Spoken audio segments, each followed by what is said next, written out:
जोहार साई चंद, जोहार साई चंद।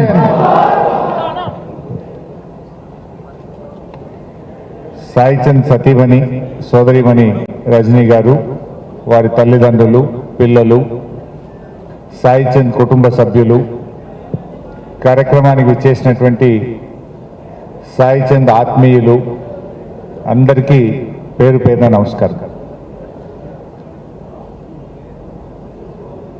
సాయి చంద్ మరణం అనేది నిజంగా మనం ఎవరూ ఊహించింది కాదు.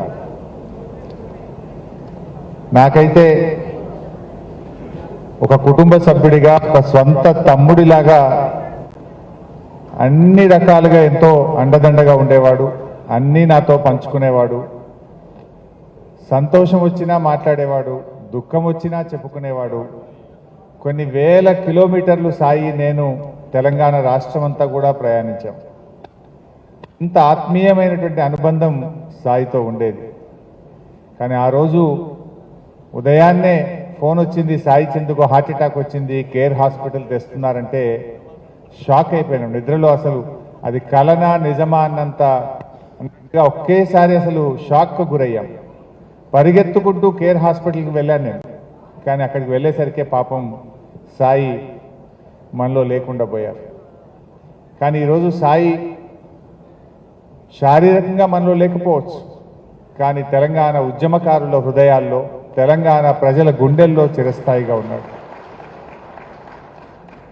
ఇందాక మా నిరంజన్ అన్నట్టు సాయి మాట, సాయి పాట ప్రవహించే నదిలాగా ఉండేది.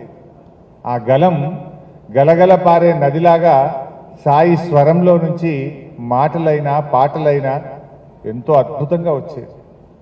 తెలంగాణ ఉద్యమంలో కేసీఆర్ గారి సభల్లో సాయి లేని సభ ఉండేదే కాదు. సాయి చంద్ లేకుండా పెద్ద కార్యక్రమమే ఉండేటువంటిది కాదు. అంత గొప్పగా పార్టీలో, ప్రజల్లో, ముఖ్యంగా కేసీఆర్ గారికి చాలా దగ్గరైంది సాయి. కేసీఆర్ గారు కూడా ఎంతో ప్రేమించేవాడు. ఉద్యమ సమయంలో ఏ పాటలు రాయాలన్నా అటు రసమై బాలకృష్ణ గారు, సాయి చంద్ గారు కేసీఆర్ గారికి కుడి భుజంగా, ఎడమ భుజంగా ఉంటూ ప్రతి పాటలో, ప్రతి మాటలో, ప్రతి సభలో ఇద్దరు కూడా అద్భుతమైనగా మరి ఎంతో చేదోడుగా నిలిచారు. తెలంగాణ ఉద్యమాన్ని ముందుకు నడపడంలో కేసీఆర్ గారు అడుగులో అడుగేస్తూ సాయి చంద్ గారు చాలా చక్కగా మరి ఆయన కాంట్రిబ్యూషన్ మాటల్లో చెప్పలేనిది, మనం వెలకట్టలేనటువంటిది. నిజంగా పెద్ద పెద్ద సభల్లో సాయి చంద్ మాట్లాడుతుంటే మేము చూసేవాడిని. ఇందాక మీరు అందరూ అన్నట్టు ఆ శివుడా అనే పాట పాడితే ముందు కూర్చున్నటువంటి వేల లక్షల మంది కళ్ళల్లో నీళ్లు రాలుతుండేవి. కంటించు రాతి బొమ్మల్లో పాట సాయి పాడుతుంటే అక్కడ కూర్చున్న మహిళలు కానీ పురుషులు కానీ కళ్ళలో నుంచి నీళ్లు రాలుతూ ఉండేది. కొంగు పెట్టి తుడుచుకునేటువంటి కొన్ని సందర్భాలు చూసి నిజంగా మేము కూడా వేదిక మీద కళ్ళలో నీళ్లు పెట్టుకున్నాం. అంత అద్భుతంగా మరి తెలంగాణ రాష్ట్ర ఏర్పాటులో సాయి కృషి ఎప్పుడు కూడా ఈ ప్రజలు, ఈ ప్రాంతం, ఈ రాష్ట్రం మర్చిపోదు. నిజంగా సాయి ఆయన కళలు ఉండేది. చట్టసభల్లో అడుగు పెట్టాలనే కళ సాయి చంద్లో ఉండేది.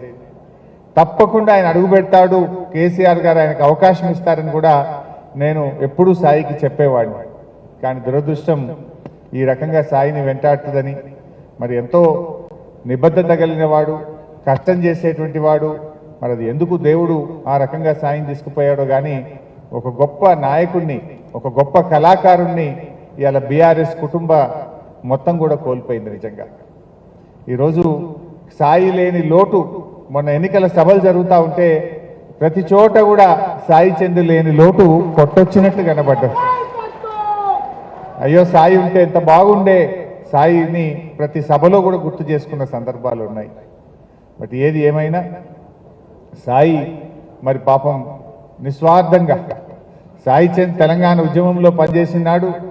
తాను నాయకుడు అవుతాడనో, రాష్ట్రం ఎప్పుడు వస్తుందో తెలియని రోజుల్లో కూడా సాయి చంద్ ఈ రాష్ట్రం రావాలి, నా జాతి బాగుపడాలి, నా ప్రజలకు మేలు జరగాలి అని ఆయన ఎంతో నిస్వార్థంగా తెలంగాణ ఉద్యమంలో సాయి చంద్ చాలా కష్టపడి పనిచేస్తున్నారు.